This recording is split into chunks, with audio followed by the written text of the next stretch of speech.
بسم اللہ الرحمن الرحیم نحمدہ و نصلی علی رسولہ الکریم اما بعد۔ شروع اللہ کا نام لے کر جو بڑا مہربان نہایت رحم کرنے والا ہے۔ تمام تعریفیں اس اللہ عز و جل کے لیے لائق و زیبہ ہے جو سارے جہاں کا بنانے والا اور اس کو پالنے والا ہے، اور درود و سلام ہو اس کے آخری نبی حضرت محمد مصطفیٰ صلی اللہ علیہ وسلم پر۔ نقصان کیا ہے؟ اچھی طرح سے سمجھیے اس بات کو۔ یہ جاننا بھی بہت ضروری ہے کہ آخر ہمارا نقصان کیا ہے۔ آج ہم کسی بھی چیز کے فائدے سے بھی واقف نہیں ہیں اور نقصان سے بھی واقف نہیں ہیں۔ ہمارے نبی صلی اللہ علیہ وسلم کا ارشاد ہے کہ میں ہر بھلائی کی تکمیل کے لیے بھیجا گیا ہوں۔ اس کا مطلب ہے کہ میں ہر بھلائی کا طریقہ بتانے کے لیے بھیجا گیا ہوں، اور اس طریقے پر عمل نہ کرنے کا نقصان کیا ہے۔ اچھی طرح سے سمجھیے اس بات کو۔ ہمارے نبی صلی اللہ علیہ وسلم کا ارشاد ہے، مظلوم کی بددعا سے بچو، کیونکہ مظلوم کے اور اللہ کے بیچ میں کوئی پردہ نہیں رہتا۔ اس کے پہلے کی ویڈیو میں ہم نے دیکھے تھے کہ مظلوم کی بددعا ہماری دعا کے بیچ میں آڑ بن جاتی۔ مظلوم کی بددعا ہماری دعا کے بیچ میں آڑ بن جاتی، ہماری دعا قبول نہیں ہوتی۔ اچھی طرح سے سمجھیے اس بات کو۔ کالے گورے میں فرق کرنے کا نقصان کیا ہے؟ سوچ کے دیکھو۔ امیر غریب میں فرق کرنے کا نقصان کیا ہے؟ سوچ کے دیکھو۔ سوچ کے دیکھو۔ دکھاوا کرنے کا نقصان کیا ہے؟ برائی کا، ناانصافی کا نقصان کیا ہے؟ بے رحمی کا نقصان کیا ہے؟ سوچ کے دیکھو۔ وہ خیر امت جو اللہ رب العزت میں قرآن پاک میں ہم کو خیر امت کا لقب دیے تھے کہ تم وہ خیر امت ہو جو پیدا کیے گئے ہو لوگوں کی بھلائی کے واسطے، تم نیکیوں کا حکم دیتے ہو اور برائیوں سے روکتے ہو۔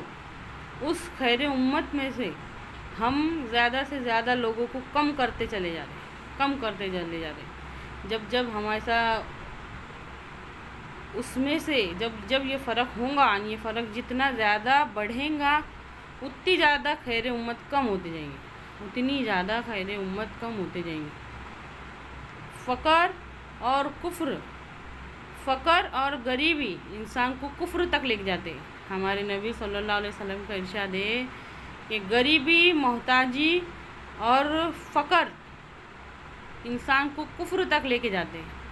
اگر ہمارے بھی ساتھ معاشرے میں یہ سلوک ہوا ہوتا نا کہ ہم کو حقارت کی نظر سے دیکھا گیا ہوتا، تو پھر انسان سب سے پہلے کون سا مقابلہ کریں گے؟ یہ تو سب سے پہلے تو یہ جو دنیا میں بھاگ دوڑ لگی، جو مقابلہ دنیا میں ہو رہا اس کے پیچھے بھاگے گا نا۔ پھر وہ اللہ تعالیٰ کے مقابلے کی طرف کیوں بھاگے گا؟ ہم خیر امت میں سے لوگوں کو کم کرتے چلے جا رہے ہیں۔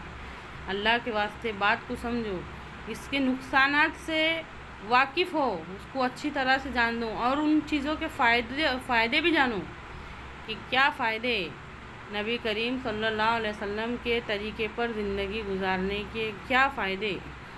ہم خیر امت کب بن پائیں گے؟